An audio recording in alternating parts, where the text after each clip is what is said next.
최경영의 최강 시사.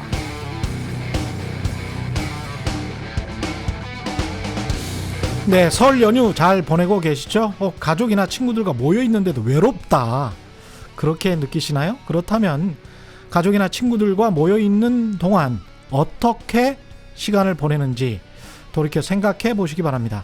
만나서 밥 먹고 잠깐 이야기하다가 각자 따로따로 휴대폰만 보고 있는 건 아닌가요? 그럼 당연히 모여 있어도 외롭지요. 제가 좋아하는 영어 단어 중에 퀄리티 타임이라는 게 있습니다. 직역하면 양질의 시간.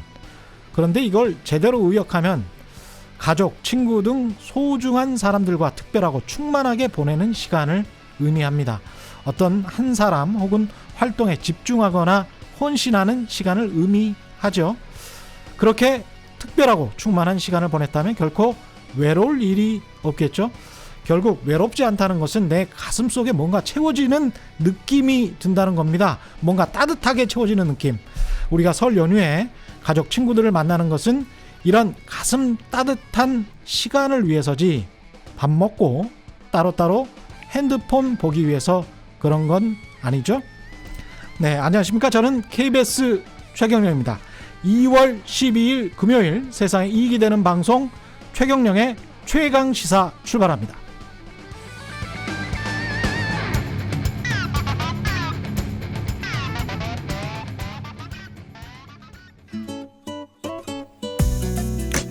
최경영의 최강시사 설 특집. 강원국 2호선의 대화가 필요해.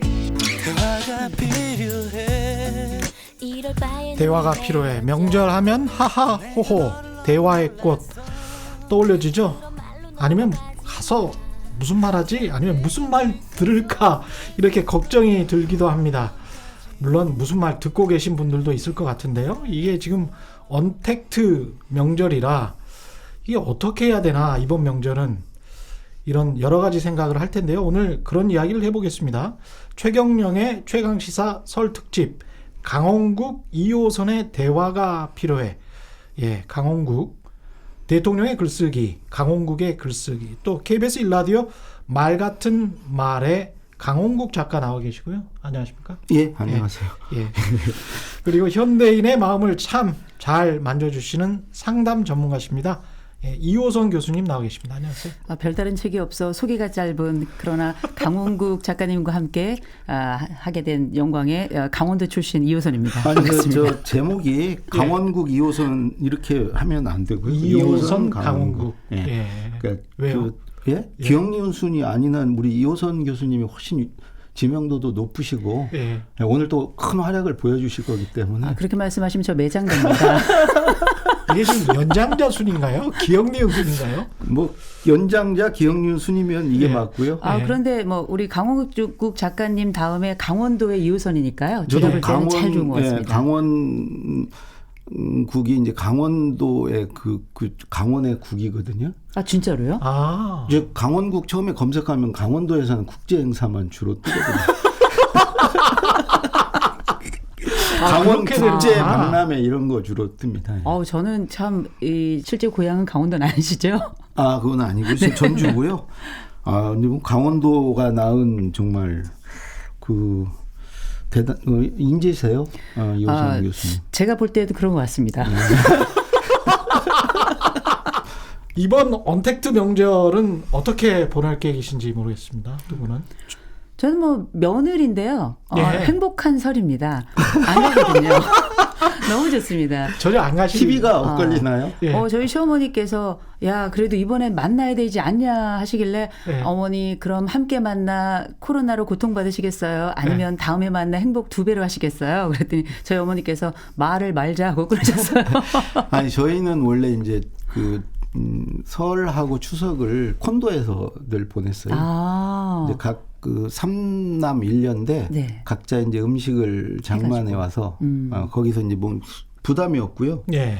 어느 한 집에 이렇게 몰리지 않으니까 부담도 없고, 저희 아내 같은 경우는 그러니까 그걸 되게 즐겼어요. 기다리고. 근데 우리 아버님이 이 방송을 듣고 계시기 때문에 우리 아버님은 KBS를 켜놓고 사세요. 하루 종일. 예. 특히 이제 이 방송 끝나면 말 같은 말이 나오기 때문에 네, 저의 그게 나오기 때문에 늘 켜놓는데 예.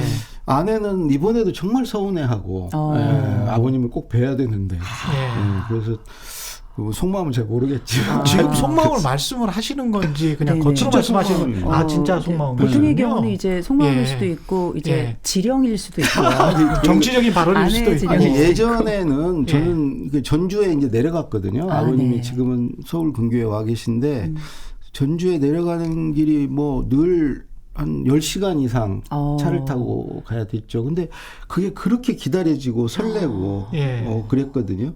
이제 더 옛날에는 우리 이제 설 때 되면 설빔도 네네. 있고 영화 한 편 보고 그다음에 이제 뭐 맛있는 거 많이 먹고 그래서 또 기다리고 세뱃돈 네네. 기다리고 그랬는데 저는 나이 들어서도 이제 계속 명절이 기다려졌어요. 근데 이번 이제 작년 이게 저 추석부터 이제 그게 안 되면서 좀 서운해요, 정말.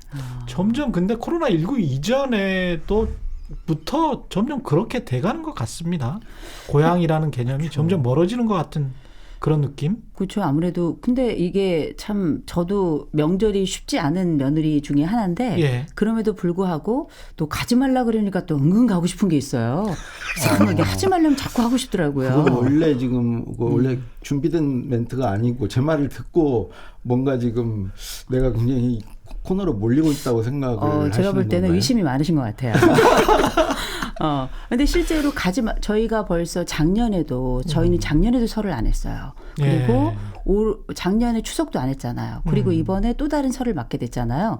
그런데 저희 이제 부모님이 워낙에 연로하시니까 양쪽 부모님이 다 이제 아버님들 같은 경우에는 다 90이 넘으셨어요. 그러니까 보고 싶기도 하고요.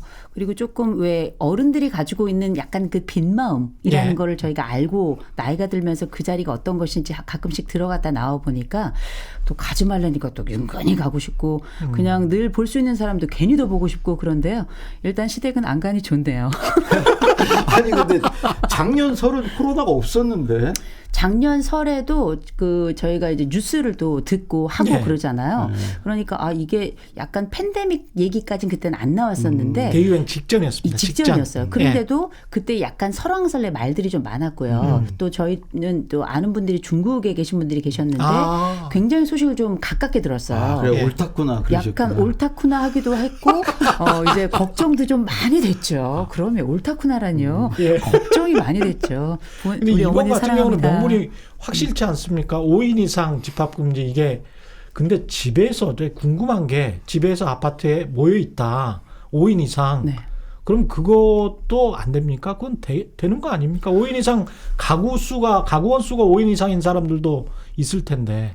제가 알고 있기로는 그쵸? 주민등록 상에 거주자는 함께 있어도 괜찮은데 그게 아닌 경우에는 4인까지만 함께 할 수 있고 5인부터는 안 되는 걸로 그렇게 알고 있어서 대신에 그래서 통화하거나 뭐 전화 통화하거나 특히 요새 이제 영상 통화 이런 거 많이 하시지 않습니까? 네네. 그거 할 때도 뭐 어떤 말부터 꺼내야 될지 어떻게 이야기를 해야 될지 이런 것도 좀 서툴러요. 저도 그렇고. 뭐 영상 통화는 코로나 전에도 이제 했었죠. 특히 이제 저희 조카들 외국에서 뭐 유학하고 있거나 그런 경우에 이제 세뱃돈을 타야 되기 때문에 굳이 영상으로 안 해도 연결을 되는데. 해서 정말 할 말도 없는데 돌려가면서 한마디씩 하는 게 너무 힘들어요. 그렇죠. 그래서 저는 이제 그런 경우에는 우리가 보통 안부를 묻는다고 그러잖아요.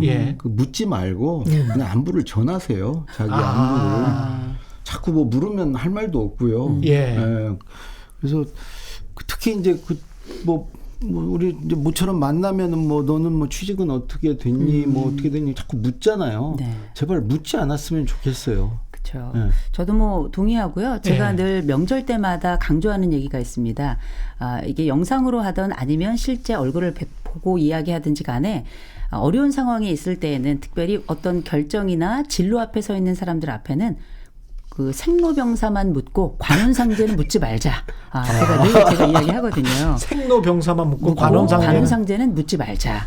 뭐 이를테면 우리가 예. 벌써 우리가 이제 지난주에 대부분 대학 발표가 나고 또 이렇게 등록도 하고 이런 친구들이 있지만 또 그렇지 못한 상황도 있는데 야 수능은 어떻게 됐냐 묻는다든지 말씀하셨던 취업은 어떻게 됐냐 결혼은 어떻게 되냐 애는 어떻게 낳냐 둘째는 어떻게 되냐 막내는 낳냐 뭐 이런 얘기를 쭉 하시면 참 어렵거든요. 그러나 우리가 생로병사라는 건 예. 살아있냐 그리고 잘 지내냐 예. 또 그리고 너는 더 이뻐졌구나 너는 옛날부터 괜찮은 애였는데 보니까 앞으로 네가 근육이 늘어날 애다 뭐 이런 거 있잖아요. 예.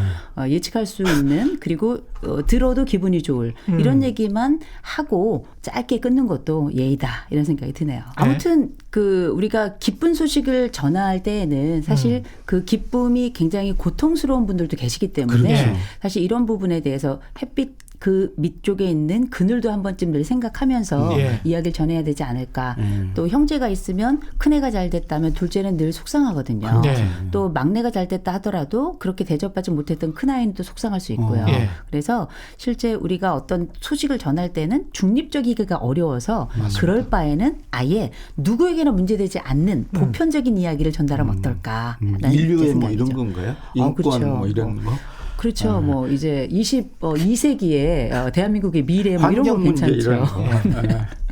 아니 저도 그렇게 말씀하시니까 좀 기억나는 게 특히 SNS 같은 데서 힘내세요 이런 거 있지 않습니까? 네. 근데 막 힘을 내고 있는데 나는 열심히 이제까지 노력했는데 더 힘을 낼 수가 없는 상황인데 힘내세요라는 그 부호도 있어요. 무슨 그쵸. 예 SNS상에 힘내세요 또는 직접 힘내세요라고 쓰시는 분들도 있는데 그럴 때는 진짜 힘든 사람들한테는 굉장히 그게 짜증이 되더라고요. 그 원래 우울증 예. 걸린 사람에게 해서는 안 될 말 중에 대표적인 게 힘내라. 다 네가 하기 나름이다. 그 화이팅 이런 말 정말. 그러니까 화이팅 하고 있는데 네. 예, 힘을 내려고 해도 지금 세상이 안 되는데 뭐 이러면 요새 청년들이 제일 싫어하는 그 사자성어가 주마가편이라고요. 주마가편. 달리는 말에 채찍을 때리는. 예.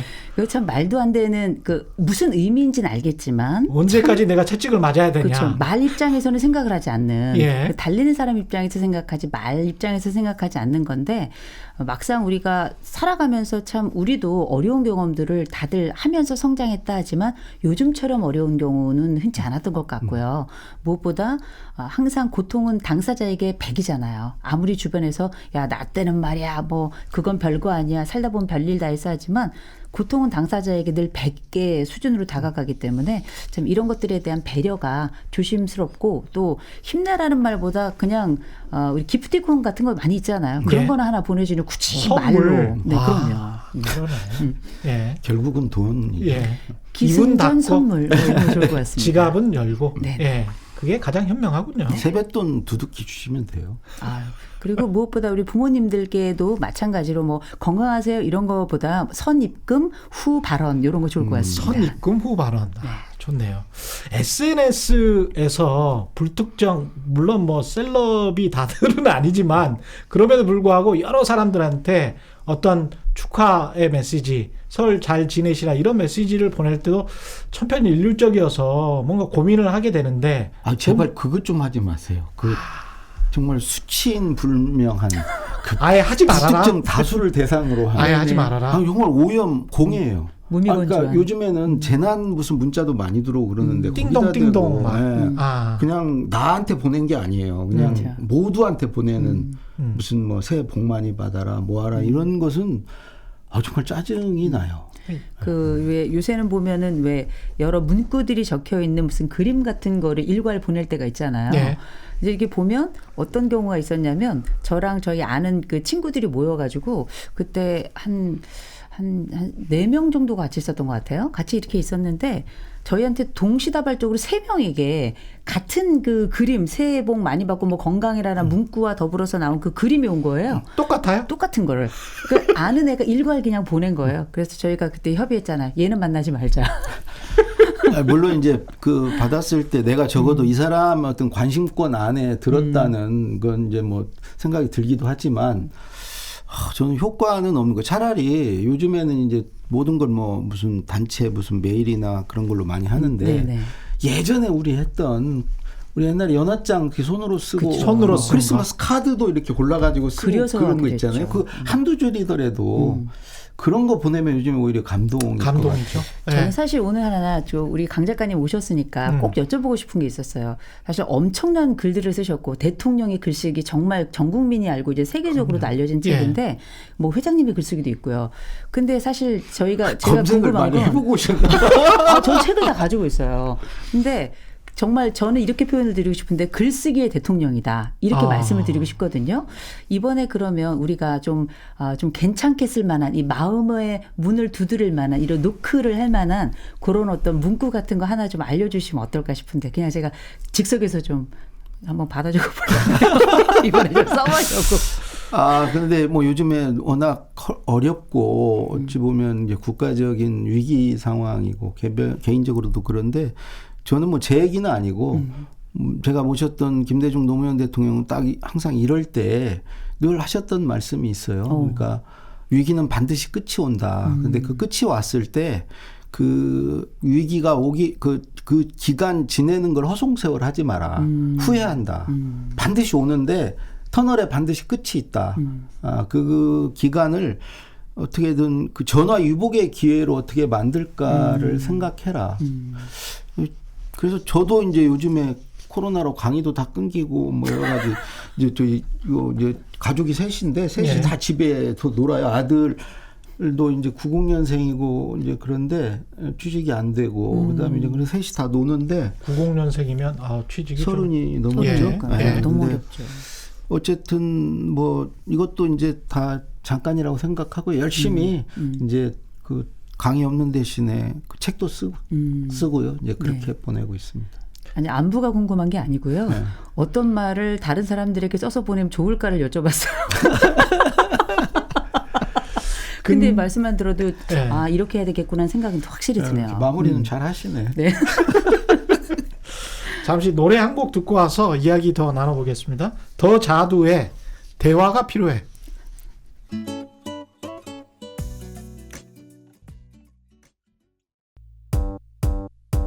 여러분, 저로 말할 것 같으면 KBS 1라디오 최경련의 경제쇼 진행, KBS 탐사보도팀 미디어 포커스, 한국탐사저널리즘센터 등에서 방송위원회 이달의 프로그램 상 등 다수 수상했습니다. 한마디로 세상에 도움이 되고자 노력하는 최경련입니다. 매일 아침 7시 20분 세상에 이익이 되는 방송 최경련의 최강시사. 저는 최경련 기자입니다.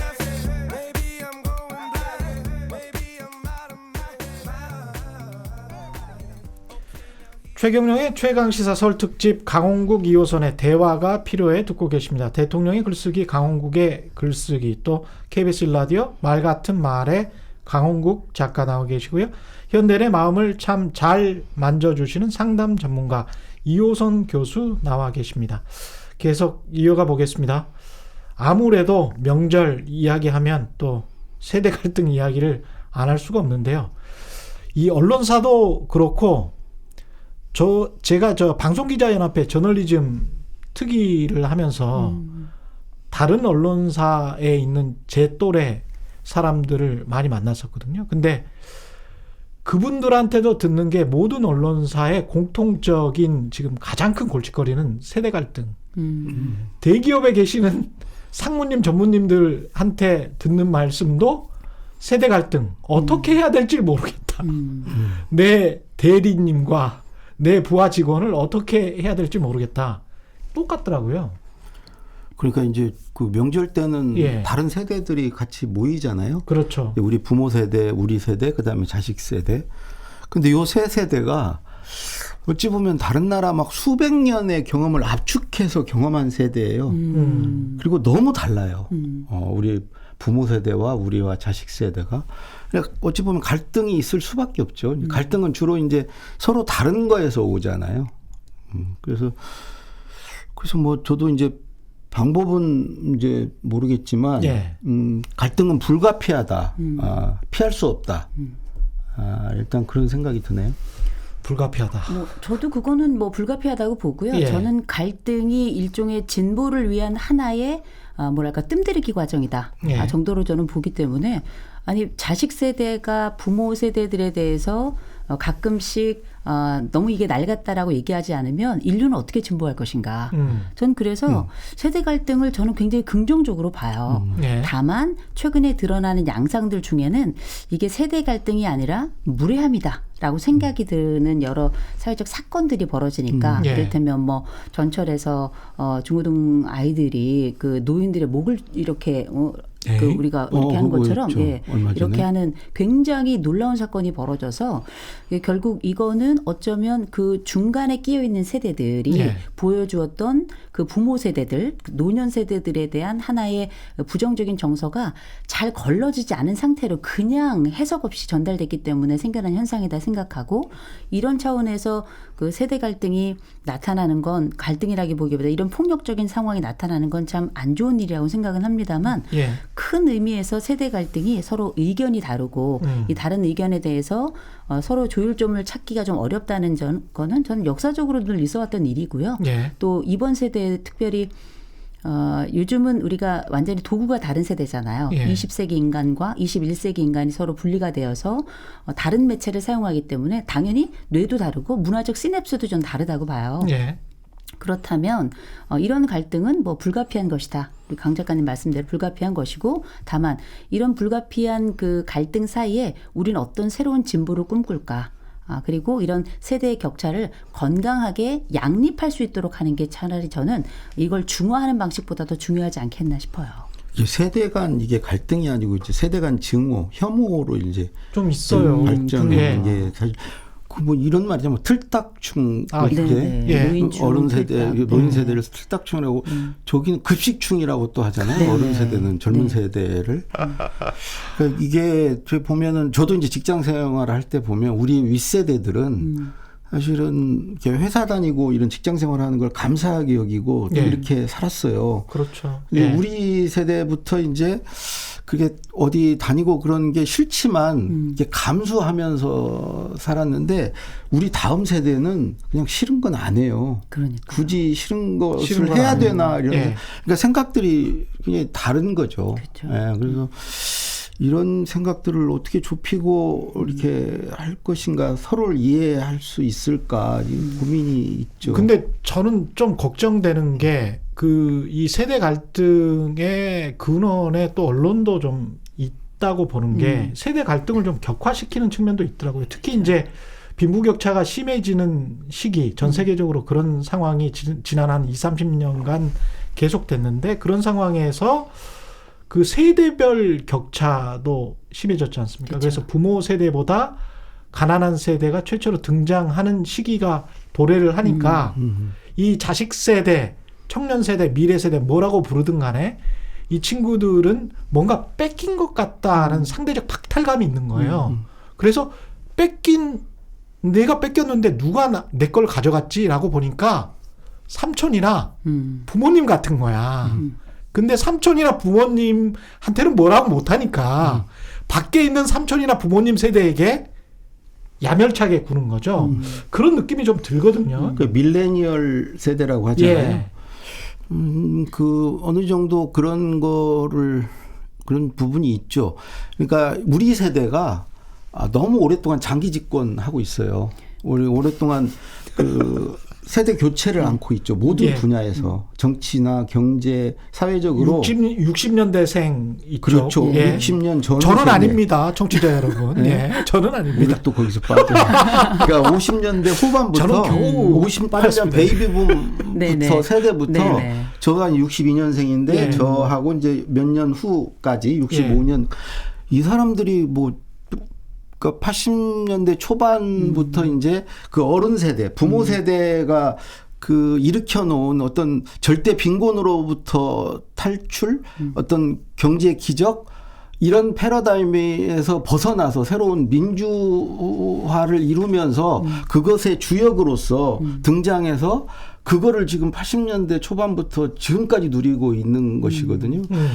이게 너무 길게 가다 보니까 우리 아들 세대들은 우리 아들만 해도 그 30대 초반이면 우리 세대는 이미 그때 뭔가를 했거든요. 근데 그거를 설 땅이 지금 없는 거죠. 그에 반해서도 부모님 세대들은 우리가 기껏 다 이렇게 해서 먹고 살게 해줬는데 아니 그 먹고 살게 해주는 과정에서 여러 가지 뭐 힘드셨어요. 이런 게 있죠. 예. 무슨 뭐 대기업 무슨 이런 재벌 문제도 있었고 여러 예. 가지 민주주의를 훼손하는 그 뭐 독재를 용인하는 이런 부분도 있었는데 그럼에도. 지금 다음 세대들이 예. 그 자기네 공은 얘기를 않고 자꾸 과를 가지고 막 얘기를 하고 그러니까 윗세대들도 이제 우리 세대에 대해서 불만이고 그것도 예. 상실감, 박탈감이 있고 아랫세대는 아랫세대로 또 박탈감이 있는 거죠. 근데 예. 이런 세 개 세대가 지금 공존하고 있으니까 서로 간의 어떤 불화, 갈등이 없을 수가 없죠. 이호성 교수님. 뭐 예. 말씀하신 대로 저는 그 언론이 미친 영향이 좀 크다고 보는 게 첫 번째로는 세대 갈등을 처음부터 얘기한 게 아니라 세대 갈등을 논하기 위해서 마치 세대를 불러놓은 것 같은 이런 느낌이 굉장히 맞아요. 크고요. 예. 그러니까 이건 뭐냐면 싸우라고 마치 어떤 하나의 장 안에 넣어둔 것 같은 느낌을 아주 지난 한 10년에서 15년 사이에 계속 이런 좀 부추기는 면이 예. 좀 있었어요. 예. 그리고 또 하나는 사실 말씀하셨던 것처럼 1차 베이비붐 세대들이나 2차 베이비붐 세대들이 그 사이에 그 다음 세대를 위해서 뭔가를 해야 되는 역할을 좀 부진하게 한 것도 전 있다고 봅니다. 워낙에 풍족했던 시대고 누리는 시대이기 때문에 그 이후 다음 세대를 위해서 우리가 어떻게 해야 될 것인가에 대한 준비를 사실 풍부히 알던 세대, 경험한 세대가 더 준비를 해줘야 되는 게 맞는 세대요? 거거든요. 그럼요. 우리 세대죠. 우리? 네. 네. 네. 그러면 다음 세대입니까? 네, 저는 뭐 2차 베이비붐 세대니까요. 근데 여하간 그런 과정들에 있어서 지금의 기성세대들의 잘못도 언론이 했던 부정적 역할들은 분명히 있다라고 보이고요. 다만 참 안타까운 건 뭐냐면 어떤 세대든지 간에 서로의 모습을 경험할 수 있어야 거기에서 공감대도 형성이 되고 공감력이라는 것도 만들어지는데 각자 노년들에게 1대1로 만나보면 청년들에 대해서 너무 안타깝게 생각해요. 또 청년들을 1대1로 또 만나보면 부정적 정서도 있지만 전반적으로 나이가 들었는데 어떻게 하겠는가 라고 하는 안타까운 심정들을 또 토로를 하거든요. 예. 그런데 이게 집단이 되면 완전히 다른 상황이 벌어지는데 여기에는 누군가 어떤 주도하는 스피커들이 있다라는 생각은 명확하게 들고요. 실제 우리가 한 집안에서 할아버지하고 아버지하고 아들이 혹은 할머니와 또 엄마하고 딸이 함께 있을 때 그들이 과연 분쟁하는가? 사실 그렇지는 않거든요. 그렇죠. 예. 그 세대들은 서로를 독려하고 힘을 주고 서로에게 어떻게 도움이 될까를 고민하지 서로를 착취하는 과정으로 가지 않는데 지금 제일 문제라고 제가 느끼는 건 세대 간의 감정 착취를 너무 많이 하고 있는 것 같아요. 이 감정 착취가 발생하는 데는 아마 지금 젊은 세대들이 느낄 때 이 부담이 너무 큰 거예요. 부양 부담이라는 게. 예. 아직 부양을 하고 있지 않아요. 그럼에도 불구하고 얘기 불안이 찾아오는 거죠. 예. 나 지금 하나 먹고 살기도 어려워서 결혼도 지금 망설이고 있는데 지금 내가 만나지도 못한 내 조상들까지 부양을 해야 되고 내가 지금까지 살아오면서 앞으로 뭐 살 날이 정말 너무나도 길고 그런데 언제 돌아갈지도 모르는 할아버지와 또 아마 까마득히 우리에게 부양을 얘기하고 있는 내 아버지 세대에 대한 이 두 세대를 부양한다는 것에 대한 얘기 불안이 지금 20대에게는 클 수밖에 없고요.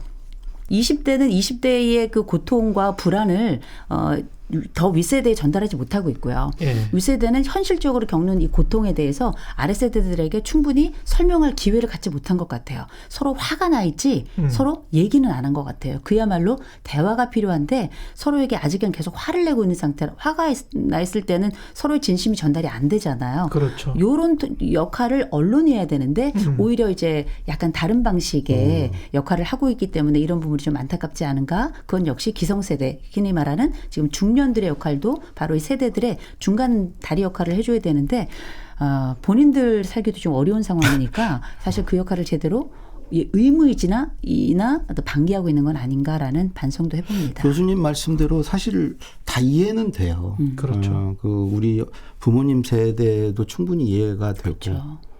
또 우리 자식 세대 보면 우리만 해도 저만 해도 이제 그 사남매가 이제 부모님을 부양하는 거였는데 아들 하나가 이제 두 사람을 부양하잖아요. 그러니까 그 부담감이 엄청 지금 또 크죠. 네. 그래서 그 각 세대가 갖고 있는 자기 나름대로 그 사정이 있죠. 네. 근데 교수님이 예기불안 말씀하셨는데 미래에 대한 불안을 언론이 제가 좀 부추긴다고 생각하는 게 아주 객관적으로 보자면 윗세대가 산업화 세대든 민주화 세대든 간에 국민연금을 한 700조 정도 쌓아놨고 그리고 1000조까지는 그냥 순증한단 말이죠. 그리고 사회보험 각종 이제 4대 보험이라고 우리가 하는 것들이 그 제도가 만들어지고 제대로 시행된 거는 사실 90년대 초반이라고 봐야 되고 독일이나 미국처럼 한 100년 전부터 그렇죠. 이런 제도가 있었으면 역사적으로 경로우정성 때문에 천천히 세대가 좀 나눠 갖는 그런 상황이 되는 건데 우리는 바로 한 3, 40년 전에 아주 안 좋은 상황에서 그런 게 정치적인 이유 때문에 생겼다가 그걸 이제 어떤 유권자들의 표 때문에 노년 세대에 몰아준 거잖아요. 근데 그걸 나중에 이렇게 평평하게 펴려고 하니까 스프레드 하려고 하니까 이게 쉽지가 않은 거예요. 만만치 않죠. 예, 노년 세대는 그럼 왜 내 걸 기존에 그만큼 줬었는데 왜 또 안 주려고 해? 이렇게 이야기를 하는 거고 미래 세대는 나는 계속 공여를 하면서 기여를 하면서 찾아가는 건데 왜 당신들은 더 많이 가져가는 것 같아? 이런 어떤 경제적인 싸움이 있는 거거든요. 이 안에 사실은. 그 우리는 뭐 이게 청년 세대를 보는 우리의 시각도 무슨 청년 실업 문제라든가 어떤 우리가 문제를 해결해 줘야 될 대상이고 어떤 보호와 부양의 대상으로 볼 게 아니고 예.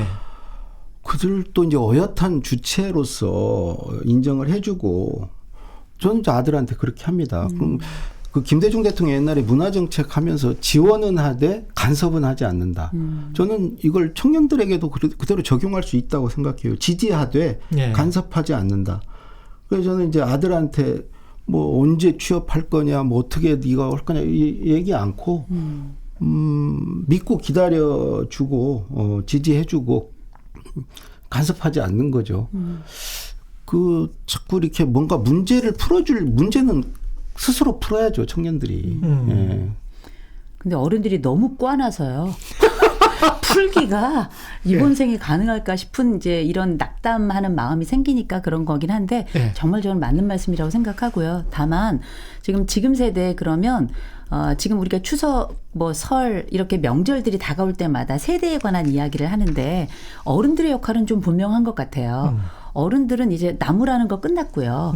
이제는 윗세대든 아랫세대든 좀 돌봐주고 지금 너무 뭐 우리가 팬데믹도 겪고 있습니다만 이 팬데믹보다 더 무서운 게 마음의 팬데믹 아니에요. 예. 경제적으로도 그렇고 서로를 이렇게 받아들이고 수용하거나 포용하기에도 이미 우리가 너무 쪼그라들어 있는 상태에 있는 청년들이 또 많기 때문에 이때야말로 좀 살아봤다는 어른들이 내 경험을 강조할 게 아니라 그랬냐라는 말, 그랬냐라고 하는 왜 우리가 아이들 얘기 들어본 지 진짜 오래됐거든요. 언젠가부터 우리가 MZ세대라고 하는 게 밀레니얼 세대하고 G세대가 합쳐서 1980년대부터 지금 2000년대 이후에 태어난 아이들까지 그 청년 세대를 다 포괄하고 있는데 이 세대가 가지고 있는 특징이 그냥 자기 방에 들어가서 스마트폰 하는 거예요.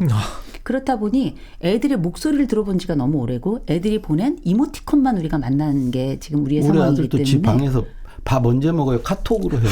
그러니까. 근데 이럴 때 그러면 야 너는 왜 버릇없이 거기 앉아가지고 그냥 하냐 이렇게 얘기할 수도 있지만 가서 문을 두드려 본 세대가 그 문을 두드렸으면 좋겠어요. 예. 그래서 청년들이 뭘 하기를 기대하는 것도 전 무리라고 보고 그냥 두면 왜 이렇게 문제 꽈놓고 방치하냐 그래요.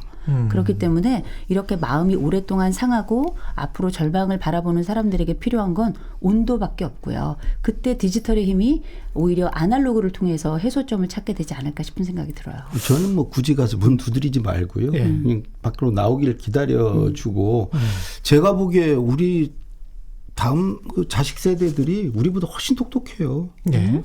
노파심에서 자꾸 뭘 가르치려고 들고 되지도 않는 자기네 경험 가지고 아니 맞아요. 배우려고 해야죠. 지금 맞아요, 유튜브도 맞아요. 배우고 예. 자식한테 배워야죠. 저 뭐 배울 거 천지던데 요즘에 다 아들한테 뭐 다 물어봐야 살 수 있던데 예. 그런 마음으로 이렇게 하면 전 될 것 같아요. 문제는 우리 부모님 세대와의 관계를 또 어떻게 해야 될 거냐는 문제는 남지만 생각해 보니까 말씀을 듣다가 이게 패거리처럼 나누어서 세대별로 생각하는 것도 일종의 집단주의 같다는 그런 느낌이 듭니다. 그리고 집단주의를 부추길 필요는 없으니까 그렇죠. 개인과 가정에서 해결할 수 있는 일들이 굉장히 많을 것 같습니다. 가정에서부터. 예. 저는 강 작가님이 정말 좋은 말씀하셨다고 생각하는 게 우리가 그러니까 아날로그 시대의 그 해법은 뭐였냐면 아랫세대가 윗세대에게 질문을 하는 방식이었어요. 지금 디지털 시대에도 똑같은 질문인데 이제는 윗세대가 아랫세대에게 질문을 해야 되는 맞아요. 때이기 때문에 네. 물어보는 거거든요. 예. 모를 때 제일은 물어보는 거거든요. 그렇죠. 근데 요새는 그렇게 아들이 딸이 대답하지 않고 이렇게 구글이 대답을 하고 시리 아니, 뭐 우리도 정말 부모님 세대 빅스비 뭐 이런 애들이 대답을 질문해야 하잖아요. 돼요. 예. 부모님 세대들 말하고 싶어요. 그러니까 되게 이제 노인이 되면 네 가지 고통이 있다고 그러냐면 질병, 그 다음에 이 경제적인 어려움, 그 다음에 무슨 역할이 없는 어떤 무의. 그런 거, 예. 마지막으로 이제 외로움이라고 그러잖아요. 예. 우리 아버님 찾아뵙고 이렇게 여쭤봐 보면 되게 좋아하세요. 우리 아버님은 6.25도 겪으시고 심지어 일제 강점기를 겪으셨거든요. 예. 그리고 이제 우리 할아버지를 아시고 이걸 다 아세요. 그런 건 나는 모르잖아요. 우리 아버님은 아시는 거고. 예. 그런 거 가서 여쭤봐요. 그러면 그거는 정말 그런 말할 때 제일 이렇게 기뻐하시거든요. 네. 그러니까 언제부턴가 이렇게 역전이 되거든요. 자식이 나보다 이제 뭔가를 더 알고 이제 그렇게 되는데 그런 데서 이제 소외되는 것을 그렇게 물어봄으로써 예. 이렇게 어찌 보면 위로해드릴 수 있다는 거죠.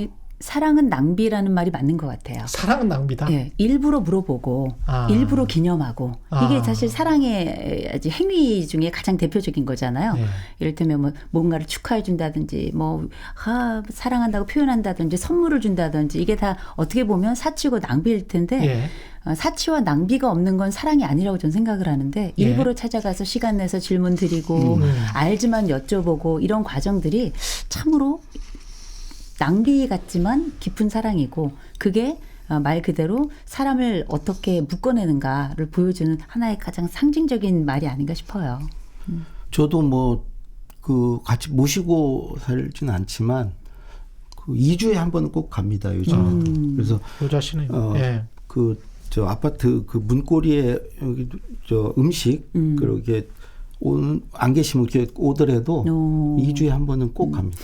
제가 아는 분이 정말 명언을 하셨어요. 그리고 실천을 하느라고 정말 애를 먹고 계신 분이 계신데 예. 이런 말을 가운으로 쓰셨더라고요. 옛날에 왜 뭐 일하지 않는 자는 먹지도 말라 이런 얘기를 효도하지 않는 자는 먹지도 말라라고 써서 이렇게 집에다 붙여놨대요. 근데 그걸 이제 자식들이 보잖아요. 근데 본인이 그걸 하지 않으면 자식들에게 면목이 없을 것 같아서 그래서 부모님께 잘한다 이런 얘기도 하더라고요. 때로는 이 낡은 아이템인 효도가 때로는 가훈이 되고 이게 하나의 실천 덕목이 되면 때로는 그게 다른 세대들에게도 덕이 되겠구나 이런 생각도 좀 하면서 우리 모두가 언젠간 노인이 되잖아요. 네네. 두 분 말씀 쭉 듣다 보니까 소통은 결국 생각이 아니라 실천, 공감하고 실천하는 것 그런 결론에 이르게 되네요. 예. 오늘 말씀 감사하고요. 지금까지 최경영의 최강시사 설 특집 강원국 2호선의 대화가 필요해 였습니다. 두 분 감사합니다. 고맙습니다. 예. 오늘은 노래 들으면서 1부 마무리하겠습니다. 서인국과 정인지가 함께 부릅니다. All for you.